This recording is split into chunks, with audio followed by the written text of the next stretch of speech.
Bonjour et bienvenue à cette conférence consacrée à la construction d'un foyer d'accueil médicalisé à Vaucresson, dans les Hauts-de-Seine. Ce foyer a été construit par Hauts-de-Seine Habitat et sera géré par l'ADPI 92. Le projet a été porté de longue date par l'association Quelque chose en plus.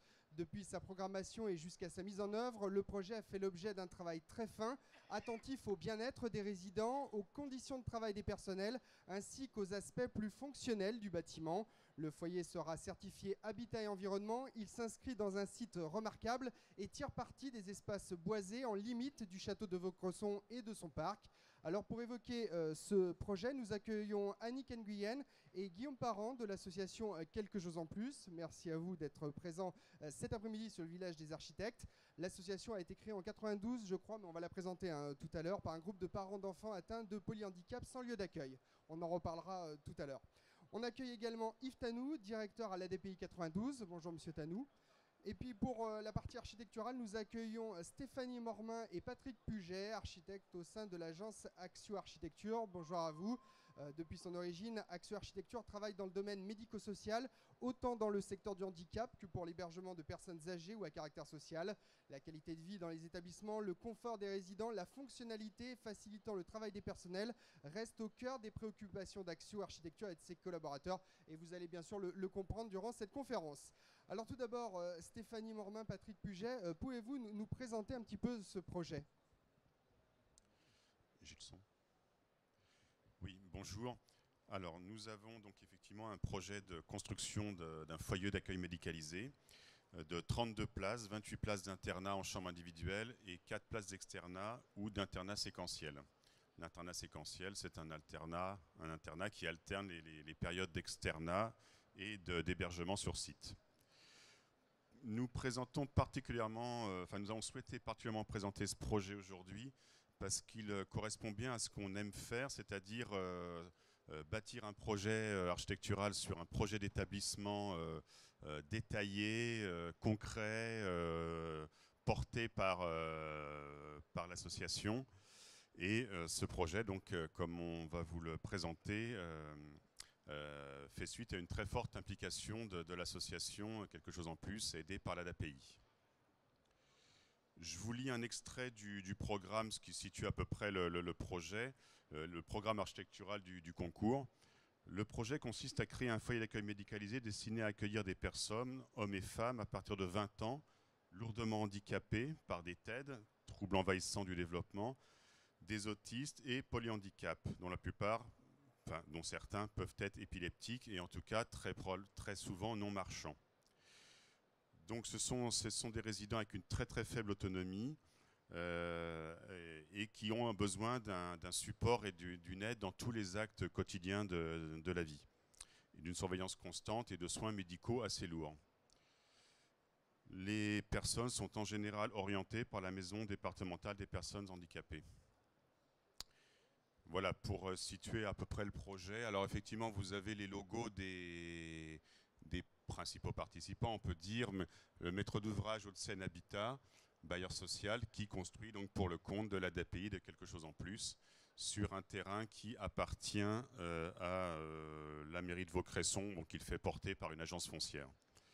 Je vais laisser la parole à Madame Nguyen pour la présentation de l'association ou Monsieur Tanou. Monsieur Tanou. Yves Tanou, Annick Nguyen, pouvez-vous nous présenter votre association Quelque chose en plus et puis quel est son rôle sur ce projet ? Donc bonjour. Alors, vous le rappeliez, l'association a été créée en 1992 par deux familles qui se sont retrouvées sans solution pour leur enfant qui avait 6 ans. Et elles se sont dit, on n'est jamais mieux servi que par soi-même, puisqu'il n'y a pas d'établissement, parce que ça s'améliore, mais enfin quand même, il y a encore beaucoup de choses à faire. Mais en 1992, il y avait vraiment un manque de structure pour la population polyhandicapée. C'est vraiment une famille qui était, des personnes qui étaient oubliées. Donc, elles ont pris leur courage et puis elles ont créé cette association. Elles ont fait un petit peu le tour des villes et la ville de Vaucresson a répondu présente en leur mettant à disposition gracieusement un terrain. Donc, elles ont imaginé le projet d'établissement basé sur le partenariat, en sorte que les parents soient acteurs, c'est-à-dire on ne se contentait pas de déposer son enfant et puis après on ne voyait pas ce qui se passait dans l'établissement, Et il a fallu trouver aussi une association gestionnaire, donc il y a eu un partenariat. Et c'est comme ça que l'aventure a commencé en 1994. Ça a été un IME qui ne comportait que 7 places. Et puis les enfants grandissant, alors Guillaume Parent, ici présent, a rejoint très très vite. Il fait pratiquement partie des fondateurs. Moi, je suis arrivée un petit peu plus tard. Et les enfants vieillissant, on a voulu créer le parcours de vie après l'enfance, l'adolescence. Donc, de nouveau, on a sollicité la mairie de Vaucresson qui a bien voulu nous mettre le terrain adjacent. On a fait donc l'extension en 2002, si bien qu'on crée un parcours de vie déjà de la petite enfance jusqu'à l'adolescence et l'âge adulte, 20 ans. Donc l'IME maintenant a 15 places avec un groupe qu'on appelle Mousse et un groupe adolescent. Et toujours dans la même logique, nos enfants vieillissants, il fallait assurer leur avenir, la période adulte. Alors là, il y a eu en quelque sorte une rupture. N'ayant pas d'établissement, on est allé ailleurs, mais on a continué notre travail auprès de la mairie de Vaucresson. Et par bonheur, il y a eu cet exceptionnel site qui est à Vaucresson, qui est un ancien site du ministère de la Justice. Et pareil, il y a un partenariat vraiment formidable avec la ville de Vaucresson qui est très impliquée dans le handicap. Je ne sais pas si vous connaissez aussi le lycée Toulouse-Lautrec, qui a cette particularité de mélanger des élèves handicapés et non handicapés. Et pareil, ils sont toujours très, très acteurs, très dynamiques. Et là, on est sur un parcours de vie complet, petite enfance, adolescence. Et quand le FAM ouvrira, la vie adulte à partir de 20 ans. Et je voulais aussi souligner la qualité d'écoute du cabinet, parce que tout ça ne peut se faire aussi que si on prend en compte les utilisateurs. Et sur notre parcours, il a fallu aussi trouver une association gestionnaire, parce que nous sommes une association avec simplement des bénévoles, mais nous ne savons pas gérer. Nous savons écrire un projet d'établissement, le concevoir, imaginer leur vie. Et c'est ce qu'on a fait. Mais il nous fallait aussi l'expertise d'une association qui a l'habitude de gérer les budgets de fonctionnement qui sont donnés par l'État. Et là, on a eu la chance de pouvoir travailler avec l'ADAPI 92, qui a spécifiquement créé ce qu'on appelle une cellule d'aide au montage. Nous, on a écrit le projet, si vous voulez, mais après, il fallait aussi qu'on montre sa faisabilité économique vis-à-vis des financeurs. Et là, l'ADAPI 92 est intervenue avec Yves Tanou, et je vais lui laisser présenter l'ADAPI. Merci. Donc effectivement, l'ADAPI 92 est une association du mouvement parental de l'UNAPI, qui est une association nationale. Donc l'ADAPI, c'est en fait la déclinaison départementale du mouvement UNAPI, sachant que le mouvement UNAPI est donc une association de parents qui ont des enfants en situation de handicap, donc qui existe depuis 1960. Au niveau donc départemental, l'ADAPI a une double fonction. Tout d'abord une fonction de fédération, puisqu'elle fédère dans le département des Hauts-de-Seine 13 associations qui sont, elles, gestionnaires d'établissements. Donc sur les Hauts-de-Seine, la partie fédération représente un petit peu plus de 80 établissements pour environ 3000 personnes accompagnées dans les établissements. Donc ça a un poids quand même relativement important. Et donc l'ADAPI 92, en tant que fédération, au-delà de cet accompagnement qu'elle fait aux associations gestionnaires, avait également à cœur d'accompagner des associations comme quelque chose en plus, qui sont des associations porteuses de projets, porteuses d'innovation, pour les soutenir dans la création d'établissements.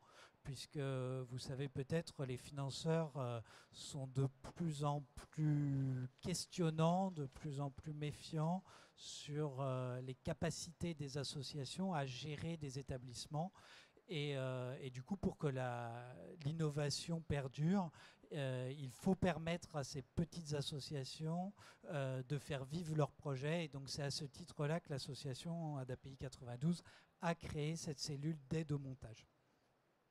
Et c'est à ce moment-là qu'il y a une rencontre entre nous et une convention signée entre nos établissements, entre nos associations. Par ailleurs, l'association ADAPI 92 est donc gestionnaire d'établissements. Elle gère des établissements dans les Hauts-de-Seine et en Eure-et-Loir.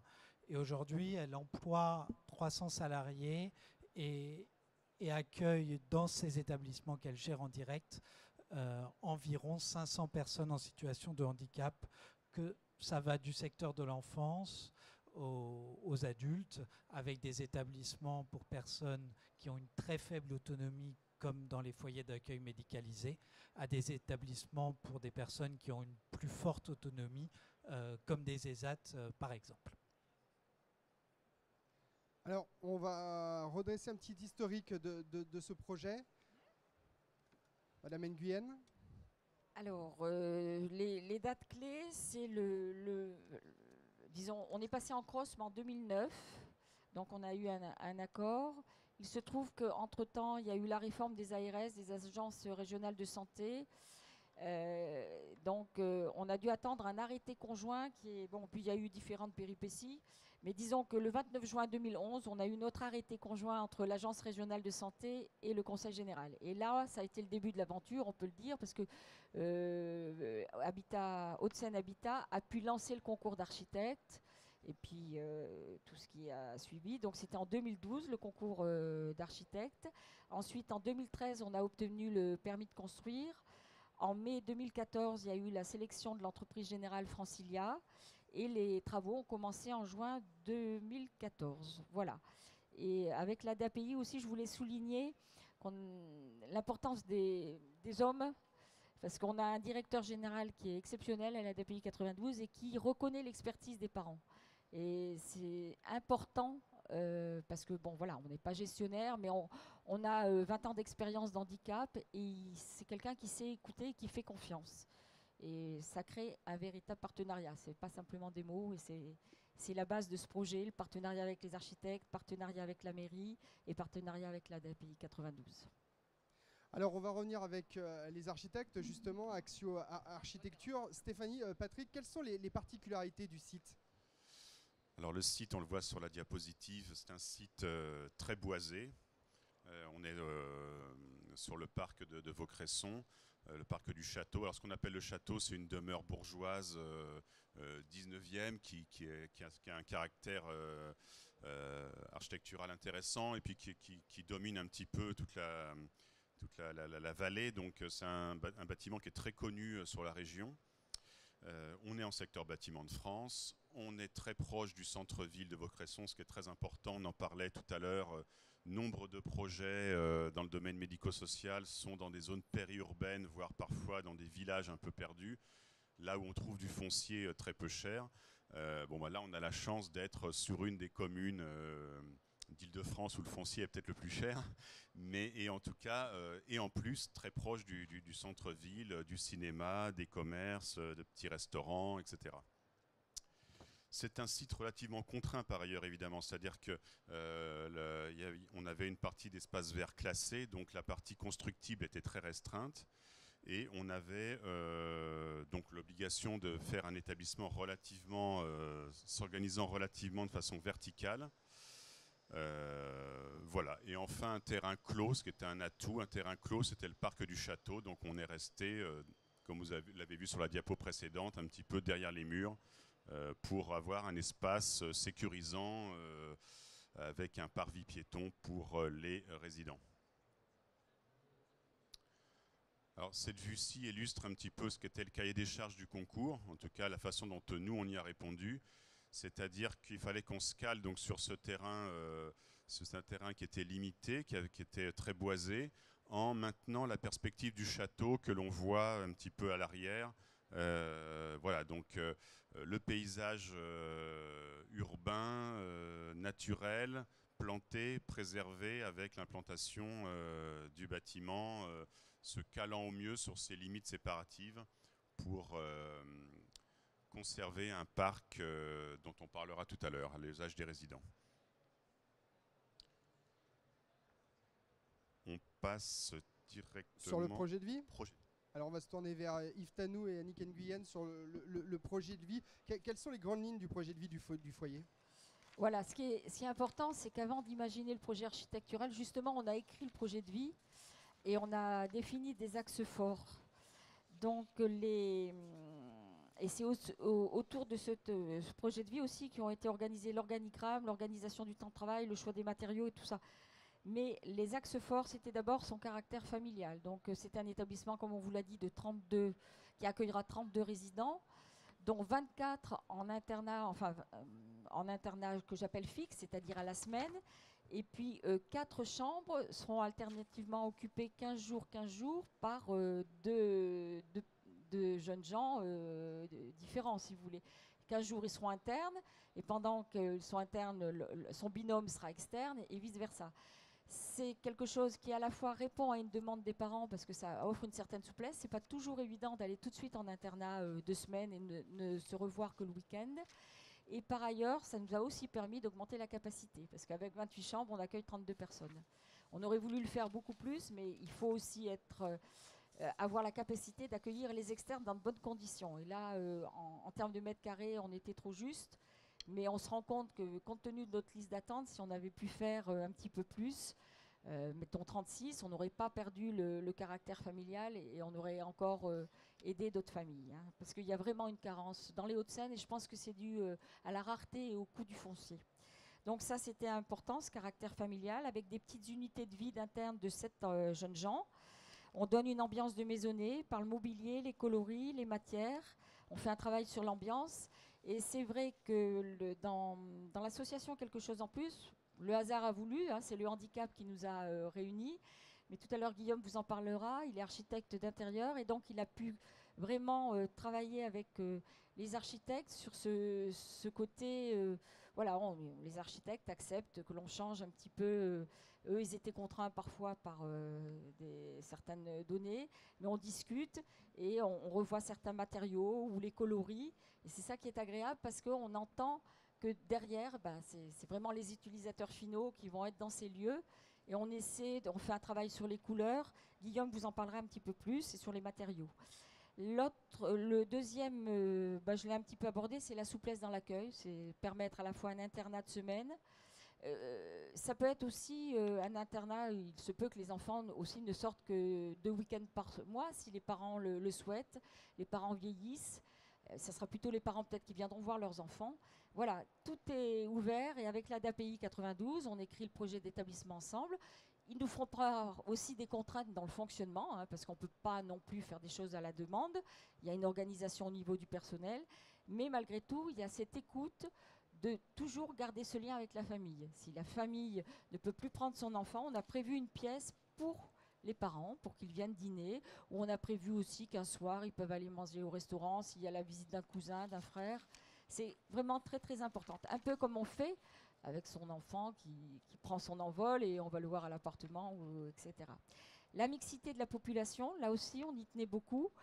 Donc, on vous parlait d'une population qu'il faut aider dans les actes de la vie quotidienne. Ça, c'est pour les personnes polyhandicapées. Et nous accueillerons à partie égale, en quelque sorte, sur les 32, des personnes qui souffrent de troubles envahissants du développement, donc qui sont plus autonomes. Ça peut donner une certaine dynamique, ça peut être intéressant aussi. Les deux populations s'apportent mutuellement. Certains peuvent apaiser, d'autres peuvent dynamiser. C'est important aussi pour le personnel, pour imaginer les activités, mixer ces activités, prendre les capacités des uns et des autres. Et puis, en termes aussi d'outils pédagogiques, c'est vrai que pour les personnes souffrant de troubles envahissants du développement, il y a beaucoup de méthodes de communication, parce que nos enfants sont non-verbaux d'une façon générale. Donc il y a beaucoup de méthodes de communication et que l'on peut décliner pour les personnes polyhandicapées.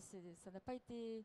Souvent les personnes polyhandicapées ont été considérées comme des personnes, une fois qu'elles avaient mangé, bu, qu'elles étaient bien propres, qui avaient peu de centres d'intérêt. On s'aperçoit en fait que c'est des personnes qui sont très sensibles à la vie sociale, qui sont dans la communication. Faut-il encore la déceler et trouver le bon support? Et donc, ça fait le lien d'ailleurs avec un des axes très importants, c'est la mise en valeur du potentiel de chaque personne. Nous, on a visité beaucoup d'établissements pour adultes qui sont très corrects.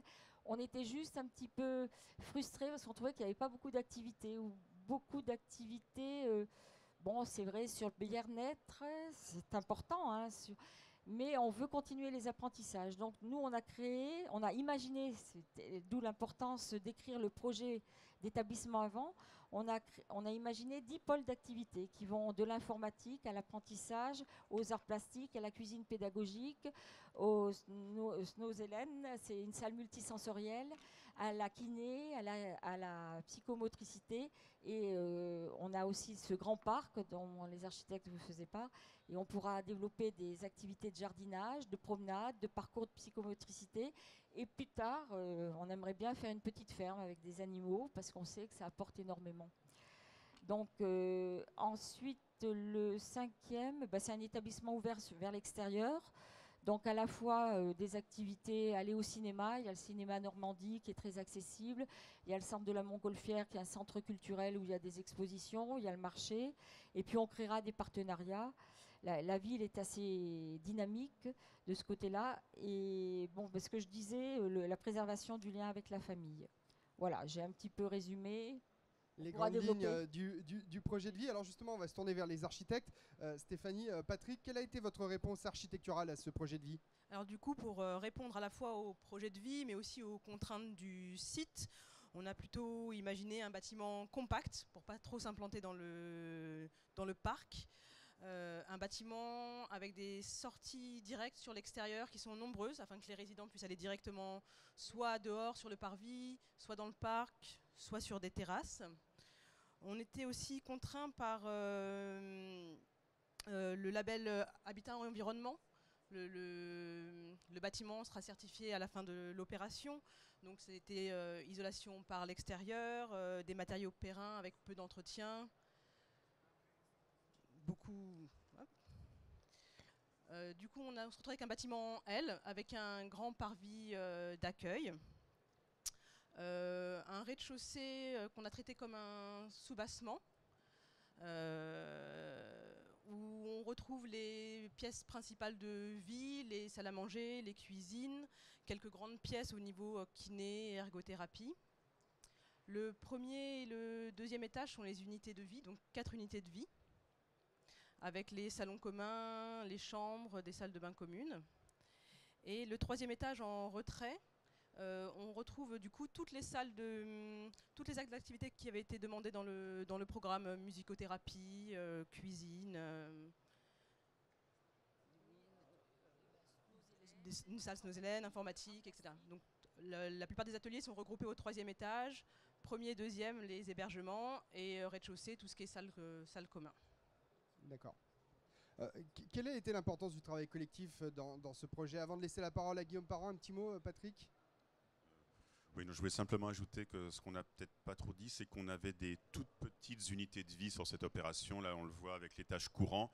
On a en fait des unités de 7 chambres, 7 lits. Et ça donne donc des séjours qui pourront être vécus un petit peu comme à la maison, quand on n'est pas sur des unités de grande taille. Voilà, donc là on voit un étage courant avec 2 unités de 2 x 7 chambres, des locaux communs et des locaux partagés. Alors l'importance du travail collectif dans le projet, on va laisser la parole à Guillaume Parent de l'association Quelque chose en plus. Bonjour. En fait, je pense que c'est important de savoir, une petite chose que Annick n'a pas dit peut-être quand même qui me paraît important, c'est que les premières visites de terrain remontent à 2005, donc c'est vraiment un projet de très longue haleine, c'est 10 ans, 12 ans, donc en fait vous avez affaire à des gens devant vous qui sont têtus et pugnaces et on lâche pas. Donc en fait nous, notre mission c'est qu'en fait on a plusieurs parents qui ont des compétences et en fait on a aussi la chance d'avoir une petite association extrêmement dynamique parce qu'on est entre guillemets relativement riche. Et je pense que notre mission aussi, c'est de venir assister ou accompagner les architectes qui ont eu peut-être des manques de moyens par le fait des marchés publics et les conditions. Donc en fait, ma mission, moi qui suis architecte d'intérieur, c'est principalement d'essayer de mettre en œuvre tout le savoir-faire, le bon sens, l'ergonomie, qui qui malheureusement nécessite des moyens importants, puisque l'association va financer des sommes très importantes. On avoisine les 1 million d'euros sur un projet qui va coûter 5-6 millions d'euros. Donc c'est important de savoir que, et tout ça c'est bénévolat, évidemment c'est des recherches d'argent.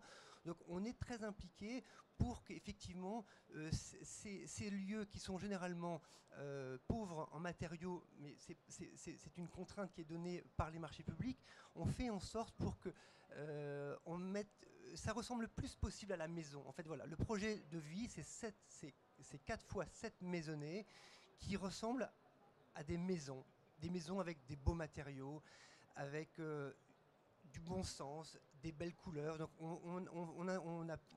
l'association a mandaté, finance une coloriste spécialisée qui travaille à Necker, enfin, qui a vraiment des compétences sur les matériaux, sur la réflexion sur les couleurs.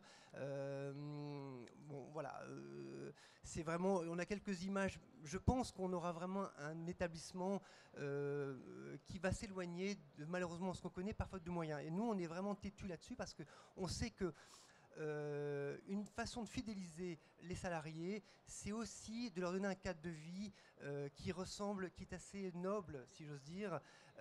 À défaut de pouvoir les payer comme ils le mériteraient, et ceux qui s'occupent de nos enfants, on essaie de leur donner un cadre de vie qui est très valorisant. Et on a déjà rénové plusieurs établissements, enfin notre établissement, et en fait, avec un peu d'attention, et autant les résidents que les salariés sont complètement dans une autre attitude, puisque c'est beau, il y a des belles lumières, il y a des belles couleurs, il y a des beaux matériaux, ça se tient, c'est solide. Et nous, on se bat là-dessus, bec et ongle. C'est pas simple parce que ça amène à des avenants, des choses complexes, parce qu'on sort des cadres des marchés publics. Mais nous, on a les moyens, on cherche les moyens, on se donne les moyens d'équiper un établissement pérenne, où nos enfants seront bien, où on aura du plaisir à aller les voir, où les salariés seront contents d'y aller, et voilà. Merci beaucoup Guillaume Parent de l'association. Stéphanie, Patrick, comment se déroule le chantier aujourd'hui ? Alors le chantier se déroule très bien, on a quelques photos de chantier. Ce que je voudrais rajouter, c'est que dans le travail commun, c'est un travail qui s'est enrichi justement avec le chantier. Alors Guillaume Parent parlait des couleurs, là c'est un travail en cours, donc là vous avez vu avant des modélisations 3D que fait l'association pour travailler sur son mobilier, sur ses couleurs. Les couleurs vont venir, parce que c'est un travail en cours, un travail de matériaux et de couleurs. Donc en fait, on a des réunions de chantier classiques, et puis on a des réunions utilisateurs, comme on aurait des réunions maîtres d'ouvrage, pour travailler sur les spécificités du projet. Il y a aussi un point dont on peut parler, c'est le travail sur les espaces extérieurs. C'est-à-dire que nous, on avait effectivement un petit peu, avec nos contraintes budgétaires, on s'est inscrit, comme on l'a dit dès le début, dès le concours, de sorte à ménager le parc et ne pas construire sur les parties, sur les espaces verts, et puis évidemment pas sur les espaces classés, boisés. Mais aussi, on n'avait pas eu les moyens ne nous étaient pas donnés d'avoir un aménagement paysager du parc dans le cadre du marché de travaux. Et donc c'est un travail qui est poursuivi par l'association avec un paysagiste qui donne également de son temps bénévolement pour donner des conseils sur l'aménagement d'espaces spécifiques pour que les enfants, les jeunes adultes puissent tirer profit du parc. Alors sur le chantier, on va en dire quelques mots. On a quelques photos. C'est un chantier qui est en cours de grosses œuvres et qui devrait se livrer au printemps 2016. Oui, livraison prévue mars 2016. Pour l'instant, on en est aux grosses œuvres. Simplement, on peut voir sur cette première photo une vue depuis la rue, une photo vue sur le parvis. Là, on a une photo du rez-de-chaussée, c'est les grandes salles à manger où on a aménagé des grandes ouvertures qui donnent sur une terrasse. Tout en bas là. Des grandes salles à manger qu'on peut réunir pour accueillir aussi, pour faire des fêtes, etc. Là, on voit un peu ce qu'on avait souhaité, enfin ce que l'association avait souhaité dans son projet de vie, c'est-à-dire des espaces extérieurs. On a des balcons filants pour chaque unité de vie. À chaque fois, chaque unité de vie, chaque salon d'unité de vie peut sortir directement sur l'extérieur. Et depuis le premier étage qu'on voit là, pourront accéder directement au parc du château, parce que le bâtiment est légèrement encaissé. Là, c'est une vue où on a un patio, la vue sur le patio central, côté nord. Là, où on aura les salles de kiné, les salles de bain communes et des grandes circulations qui donneront dessus. Et là, c'est la vue depuis les voisins à côté. Voilà, donc chantier en cours. Chantier en cours, bientôt terminé. Alors justement, on va achever cette conférence avec le mot de la fin. Avant peut-être de laisser le mot de la fin à la DPI, peut-être Patrick, le mot de la fin pour Axio Architecture par rapport à ce projet. Le mot de la fin pour la question piège. Oui, c'est une question piège, je n'avais pas préparé celle-là. Non, ce qu'on peut dire effectivement, c'est le plaisir de travailler. Bon, évidemment, on essaie toujours, sur tous nos établissements, de faire un travail utile, proche des utilisateurs, mais là, particulièrement le plaisir d'avoir des moments de partage conséquents, suffisants, nécessaires pour que le projet, on l'espère, soit livré à la satisfaction de tous, y compris ceux qui y travailleront, parce qu'effectivement c'est aussi un souci primordial. Il y a le bien-être des résidents, mais il y a aussi la qualité de vie pour les personnes qui vont y travailler. C'est un travail qui nécessite beaucoup d'énergie, beaucoup d'endurance, beaucoup de temps, qui n'est pas facile. Et donc, on espère que ce sera un outil, effectivement, qui sera bien vécu par tous. Merci Patrick Puget de Axio Architecture. On va donner la parole pour conclure cette conférence à la DPI 92 et à Yves Tanou. Merci. Donc, effectivement, la conclusion au niveau de la DPI 92, c'est finalement la richesse que peut apporter l'association de parents.